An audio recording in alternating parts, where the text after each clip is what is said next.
Hi friends, how are you. उम्मीद है अच्छे होंगे। मैं नीरज पांडे, मैं फिर एक बहुत ही बेहतरीन वीडियो लेके आपके सामने हाजिर हूँ। माय डियर फ्रेंड्स, जैसे कि आप थंबनेल पर देखे हैं कि ये वीडियो उन लोगों के लिए है जो लोग जिन्होंने अपनों को खोया है। साथ ही साथ ये वीडियो उन लोगों के लिए भी है, विशेष करके जो लोग दिल से कमज़ोर होते हैं। माय डियर फ्रेंड्स, दो तरह के लोग होते हैं, एक जो दिल से कमज़ोर होते हैं और एक जो दिल से बहुत मजबूत होते हैं इमोशनली। ये वीडियो बहुत इंटरेस्टिंग होने वाला है। कहीं भी कोई कुछ नहीं बताता इस बारे में, तो मैंने सोचा कि मैं अपने स्तर से अपने चैनल के माध्यम से अपने दर्शकों को बताऊं। तो चलिए वीडियो शुरू करते हैं।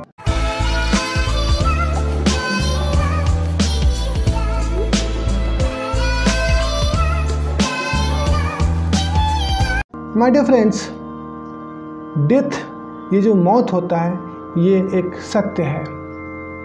डेथ, मौत एक सत्य है, ये प्रकृति के नियमों के अनुसार है। माय डियर फ्रेंड्स, हमारी ज़िंदगी में कम से कम 2 बार ऐसा मौका आता है जिसमें हम किसी अपनों को खोते हैं, अपने माता पिता को खोते हैं। क्योंकि जाहिर सी बात है कि माता पिता हमसे बड़े होते हैं तो हमसे पहले दुनिया को छोड़ के जाते हैं। ज़रा सोचिए, जिन्होंने उंगली पकड़ के चलना सिखाया, जिन्होंने बोलना सिखाया, जिन्होंने अपने हाथों से खाना खिलाया, जिन्होंने पाल पोस के बड़ा किया, जब वो ही गुजर जाते हैं और हम उनकी अर्थी को लेकर उनको विदा करने जाते हैं, क्या वापस आ पाते हैं? वो नहीं वापस आते हैं। ऐसी जगह पे हम विदा करने जाते हैं जहाँ से कोई वापस आज तक नहीं आया। ये समय सबके बस की बात नहीं है, सब कोई इस चीज़ को नहीं झेल सकता है। माय डियर फ्रेंड्स, सब लोग मौत के दर्द को नहीं झेल सकता है। मेरे दादाजी जो थे, उनका स्वर्गवास हुआ। मैं छोटा बच्चा था उस टाइम, अभी मैं हाई स्कूल में एडमिशन में लेने वाला था। उस जो दर्द मिला, जितना दुख हुआ, मेरे दादाजी मुझको बहुत मानते थे, मुझे बहुत प्रेम करते थे, मुझे बहुत प्यार करते थे। जो दर्द हुआ वो दर्द आज तक मेरे सीने में है। उसके बाद मेरी मम्मी का देहांत हो गया। मेरी मम्मी बहुत मुझको, मम्मी और बच्चों का संबंध जो रिलेशन होता है तो आप जानते ही हैं कि मम्मी दुनिया में सबसे बड़ी चीज़, सबसे बड़ी तोहफ़ा होती हैं, गॉड होती हैं मम्मी।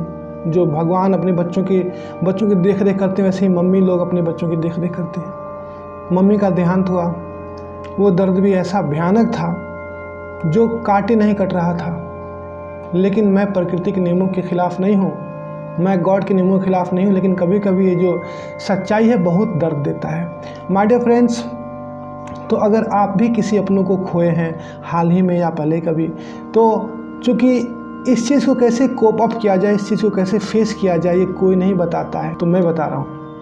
आपको थोड़ा सोचना पड़ेगा, थोड़ा समझना पड़ेगा, इस लाइफ के रियलिटी को समझना पड़ेगा। जब ऐसा आपके साथ हुआ है कभी, तो आप ये समझिए कि जीवन की सच्चाई क्या है। भगवान श्री कृष्ण ने भी कहा है कि ये जो आत्मा है अपनी शरीर को बदलता है। जैसे हम अपने पुराने वस्त्रों को त्याग कर नए वस्त्र धारण करते हैं, वैसे ही हमारा जो आत्मा है पुराने शरीर को त्याग करके नए शरीर को धारण करता है। ये प्रकृति का नियम है। जो लोग मर जाते हैं, आप ये मत समझिए कि वो मर चुके हैं, वो जिंदा हैं, बस उन्होंने अपने शरीर को त्याग किया है और दूसरे के शरीर को धारण किया हुआ है। This is according to Bhagavad Gita. चलिए मैं आपको एक और एग्जाम्पल बता रहा हूँ। एक दिन एक दुखिया औरत बहुत रो रही थी। एक दिन एक औरत अपने बच्चे को लेकर बहुत रो रही थी। उसका एक बच्चा, छोटा सा बच्चा मर गया था, उसकी डेथ हो गई थी, बहुत रो रही थी वो। गांव के लोगों ने समझाया, जाने दो, ये प्रकृति का नियम है, मरना, मर गया, जाने दो, एक्सेप्ट कर लो, स्वीकार कर लो। लेकिन मानने को तैयार नहीं थी वो। तो किसी ने उसको बता दिया कि भगवान बुद्ध के पास जाओ, वो इसको जीवित कर देंगे। अब वो जो दुखिया थी बहुत खुश होके, बहुत उम्मीदों के साथ भगवान बुद्ध के पास जाती है।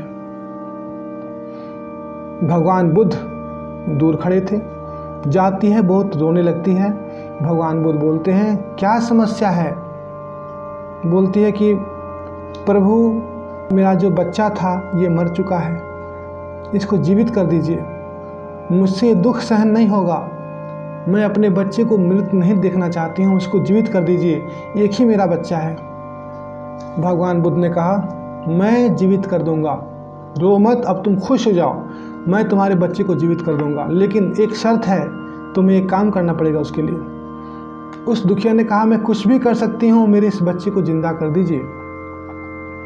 भगवान बुद्ध ने कहा कि जाओ बगल के गांव से एक मुट्ठी सरसों लेकर आओ, मस्टर्ड, जो मस्टर्ड सीड्स होते हैं ना, सरसों, एक मुट्ठी सरसों लेकर आओ, मैं इसको ठीक कर दूंगा।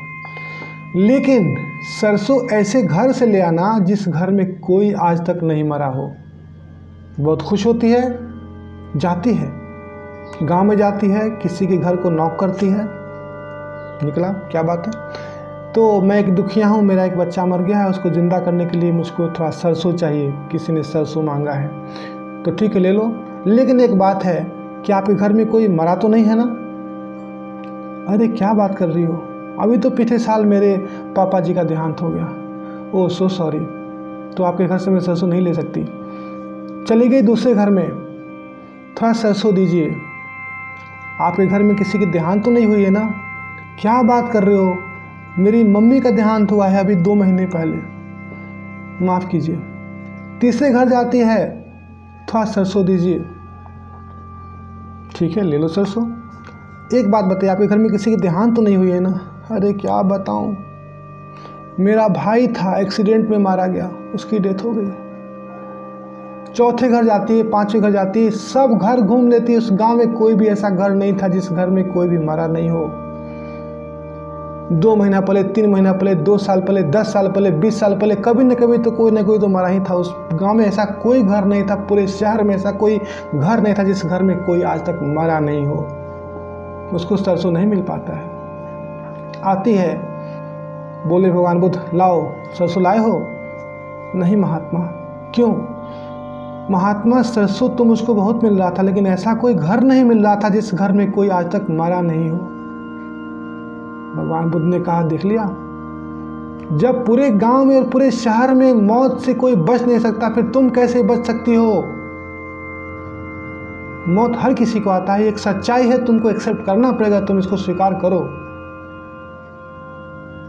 तो उस दुखिया को स्वीकार करना पड़ा। वो संतुष्ट हो जाती है, उसका बच्चा चला गया, मर गया था, वो संतुष्ट हो जाती है कि ठीक है, जब मौत एक सच्चाई है और हर किसी को मरना है, तो फिर मौत से क्या डर, मौत के लिए क्या दुख करना, इस चीज़ को मान लिया जाए, फिर वो मान जाती है। माय डियर फ्रेंड्स, तो इन बातों से बहुत तसल्ली मिलती है, इन बातों को देखकर, सुनकर, समझकर बहुत तसल्ली मिलती है। चलो ठीक है, जब ये सबके लिए है तो फिर हमारे लिए भी, आपके लिए भी, सबके लिए है।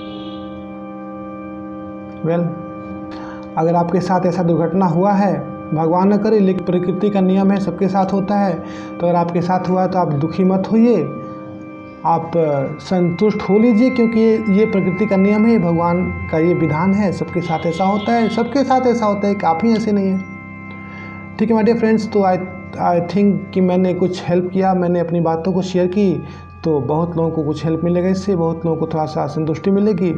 तो अभी के लिए इतना ही, इसके बाद मैं फिर एक और वीडियो लेके आता हूँ, तब तक के लिए bye, thanks and take care.